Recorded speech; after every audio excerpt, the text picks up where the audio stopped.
दोस्तों आज हम ऐसी जंग के बारे में जानेंगे जो किसी मैदान में नहीं लड़ी गई, क्योंकि पूरी दुनिया उसका मैदान जंग थी। ये जंग दो ताकतों के दरमियान थी जो कभी एक दूसरे के आमने सामने नहीं हुई। जब ये ताकतें एक दूसरे के आमने सामने नहीं हुई तो फिर इन्होंने ये 45 साल जंग कैसे लड़ी? आखिर ये कोल्ड वार है क्या? आइए जानते हैं इस वीडियो में।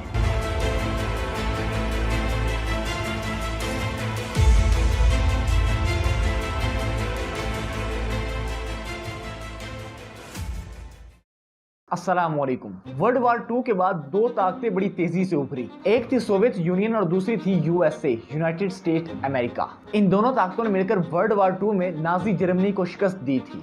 लेकिन वर्ल्ड वार 2 के बाद इनका इत्तेहाद खत्म होने लगा। इसकी वजह यह थी कि यूएस फॉलो करता था कैपिटलिज्म को और सोवियत यूनियन फॉलो करती थी कम्युनिज्म को। तो आइए जानते हैं कि कैपिटलिज्म और कम्युनिज्म क्या है। कैपिटलिज्म एक ऐसा मौशी निज़ाम है जिसमें वसाइल और दौलत ज्यादातर निजी अफराद या कंपनियों के पास होते हैं और इस निज़ाम में लोग मुनाफा कमाने के लिए कारोबार करते हैं। कम्युनिज्म एक ऐसा मौशी निज़ाम है जिसमें वसाइल और दौलत ज्यादातर रियासत या पूरी सोसाइटी की मुश्तरका मिल्कियत होती हैं और इसमें प्राइवेट ओनरशिप नहीं होती। हर शख्स अपनी सलाहियत के मुताबिक काम करे और अपनी जरूरत के मुताबिक हासिल करे। इसमें अमेरिका का कब्जा वेस्टर्न यूरोप पर था और सोवियत यूनियन का ईस्टर्न यूरोप पर था। अब अमेरिका को इस बात का खतरा था कि सोवियत यूनियन मशरकी यूरोप में अपना कम्यून सिस्टम लाएगी और सोवियत यूनियन इस बात पर गुस्सा थी कि अमेरिका ने वक्त पर सोवियत की मदद नहीं की जंग अजीम दोम में, जिसकी वजह से बहुत से सोवियती पहले ही मारे गए। और सोवियत यूनियन को इस बात का भी डर था कि कई मगरबी ममालिक सोवियत यूनियन पर हमला न करते। इस तरह एक तरफ अमेरिका और उसके इत्तेहादी थे जबकि दूसरी तरफ सोवियत यूनियन और उसके इत्तेहादी। और इसके बाद मशरकी यूरोप पर सोवियत यूनियन ने अपनी हुकूमतें कायम कर दी थी और अमेरिका ने यूरोप की मदद के लिए मार्शल प्लान बनाया। 1949 में अमेरिका ने नेटो को बनाया तो इसके जवाब में सोवियत यूनियन ने वार्सा पैक्ट बनाया और इस तरह दोनों ताकतों ने एटमी हथियार भी बना लिए, जिससे खतरा और भी बढ़ गया। और ये याद रहे कि इन्होंने एक दूसरे का मुकाबला किसी मैदान में नहीं किया, लेकिन हर मुहाज पर ये एक दूसरे से पीछे नहीं रहे। 1961 में यूरी गैगरिन वो पहला इंसान था सोवियत यूनियन की तरफ से जो स्पेस पर गया और इसके बाद American president John F Kennedy ने भी दावा कर दिया कि हम इसी दहाई में अपना बंदा स्पेस में भेजेंगे। And it will be done before the end of this decade. और इस तरह 1969 में नील आर्मस्ट्रांग अमेरिका की तरफ से स्पेस में गया। और फिर आता है 1962 में क्यूबन मिसाइल क्राइसिस।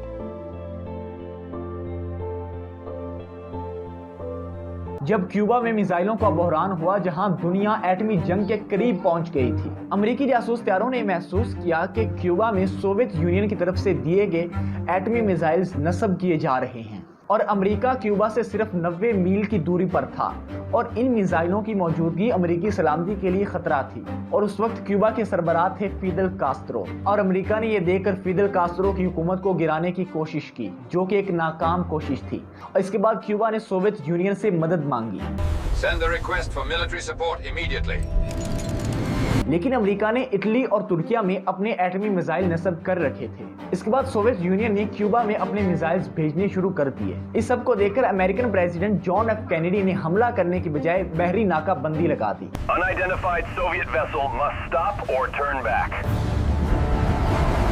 जो सोवियत यूनियन की तरफ से जहाज एटमी मिसाइल लेकर आ रहे थे उनको रोक दिया गया और इस तरह सोवियत यूनियन ने अपने जहाज पीछे हटा लिए और अमेरिका ने भी वादा किया कि वो क्यूबा पर हमला नहीं करेगा और अमेरिका ने भी ये खुफिया तौर पर तस्लीम किया कि वो तुर्किया में से अपने मिसाइल्स हटा लेगा। अब इसके बाद आती है Korea war.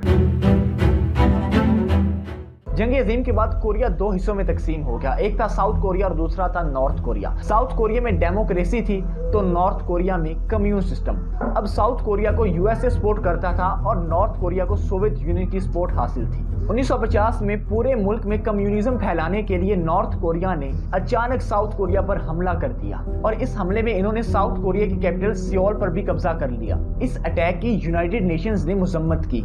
Which lies between the statement of the representative of the Soviet government और इन्होंने अपनी फौज साउथ कोरिया की मदद के लिए रवाना की। इस आर्मी ने नॉर्थ कोरिया को वहां से भगा दिया और इसके बाद ये आर्मी चीनी सरहदों तक पहुंच गई। अब चीनियों ने इसे अपनी सलामती के लिए खतरा समझा और इस तरह चीनियों ने इन पर अटैक कर दिया और इस तरह महाज़े जंग ताक़तुल की वजह से वहीं का वहीं आ गया जहां से शुरू हुआ था और इस जंग में कोई रिजल्ट्स नहीं मिले और इस जंग में लाखों फौजी और शहरी मारे गए और ये जंग ये साबित करती थी कि कैसे अमेरिका और सोवियत यूनियन प्रॉक्सी वार्स के जरिए एक दूसरे के साथ लड़ सकते हैं। और इसके बाद आती है वियतनाम वार, जो एक लंबी प्रॉक्सी वॉर थी।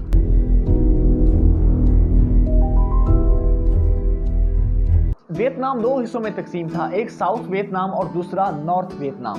नॉर्थ वियतनाम में कम्युनिस्ट हुकूमत थी और साउथ में non communist. Soviet union north Vietnam को सपोर्ट करता था और यूएसए साउथ वियतनाम को। अमेरिका को यह खतरा था कि अगर वियतनाम में कम्यून सिस्टम कामयाब हो गया तो इसको देखकर लाओस, थाईलैंड और कंबोडिया जैसे ममालिक अपने मुल्क में कम्यून सिस्टम लाने की कोशिश करेंगे। इसलिए अमेरिका ने साउथ वियतनाम में अपनी माली मदद भेजी और इसके बाद लाखों फौजी भेजे। ये जंग थोड़ी मुख्तलिफ थी। नॉर्थ वियतनाम के लोगों ने और जो साउथ वियतनाम में कम्युनिस्ट के मानने वाले थे, इन्होंने गोरिल्ला जंग का इस्तेमाल किया, जिन्हें वियतकांग भी कहा जाता है। वो घने जंगलों, सुरंगों और मुकामी आबादी का सहारा लेते थे और इस तरह अमेरिकी फौज के पास जदीद टेक्नोलॉजी होने के बावजूद उनका मुकाबला ना कर सकी और फिर अमेरिकी फौज में एहतजाज होने शुरू हो गए कि इस जंग को खत्म किया जाए और इस तरह इस जंग को खत्म कर दिया गया और इस जंग में 20 लाख वियतनामी शहरी और फौजी मारे गए और इसमें 58,000 अमेरिकी फौजी तक हलाक हो गए। और फिर क्या हुआ, मुल्क मुत्तहिद हो गया, अमेरिका को पीछे हटना पड़ा। और मजे की बात यह है कि आज भी वियतनाम में कम्युनिस्ट हुकूमत है। फिर आती है अफगानिस्तान की जंग। जब सोवियत यूनियन को यह खतरा लाहक हो गया कि अफगानिस्तान में कम्युनिस्ट हुकूमत को खतरा है तो इन्होंने अपनी फौजें अफगानिस्तान में उतार दी और फिर पाकिस्तान और सऊदी अरब की माली और अस्करी मदद की वजह से अफगानी मुजाहिदीन ने डट कर सोवियत यूनियन का मुकाबला किया और इसके बाद सोवियत यूनियन को मुंह की खाना पड़ी और फिर वो पीछे हट गए और इस तरह अफगानिस्तान में अफगान तालिबान अफगान मुजाहिदीन की हुकूमत कायम हो गई और ये जंग 10 साल तक रही। और इसके बाद आता है कोल्ड वार का एंड और सोवियत यूनियन का खात्मा।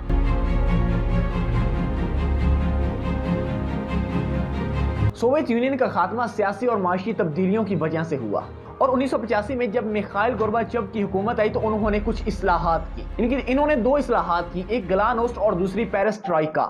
ग्लानोस्ट ये थी कि लोगों को सियासी आज़ादी दी गई कि वो बहस कर सकते हैं और तनकीद कर सकते हैं और पेरेस्ट्राइका का मतलब है दोबारा तामीर। इसके तहत हुकूमती कंट्रोल कम करके आज़ाद मार्केट्स को जगह दी गई। इन इस्लाहात का मकसद था कि रियासत को बेहतर किया जाए, लेकिन इन्होंने सोवियत यूनियन को कमज़ोर कर दिया और फिर सोवियत यूनियन अपनी खतीर रकम अफगानिस्तान में खर्च कर रहा था और इस तरह आम शहरियों की जिंदगी मुश्किल हो गई और अशियाए खुर्दोनोश की किल्लत हो गई और इन सब चीज़ों को देखकर कम्यून सिस्टम पर अवाम का एतमाद ख़त्म हो गया। और फिर 1989 में बर्लिन दीवार को गिरा दिया गया जो मशरकी यूरोप और कोल्ड वार को इंडिकेट करती थी। इस वाक़े के बाद मशरकी यूरोप में दीगर ममालिक ने भी कम्यून सिस्टम को अपने मुल्क से ख़त्म कर दिया।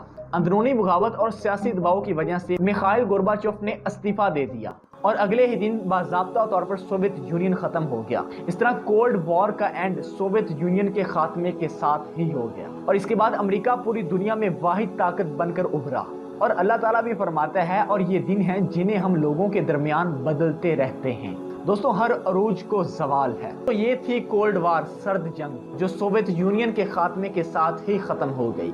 उम्मीद करता हूँ आपको ये मेरी वीडियो अच्छी लगी होगी। इंशाल्लाह फिर मिलेंगे एक अच्छी नई वीडियो के साथ। तब तक के लिए वस्सलाम या हबीबी।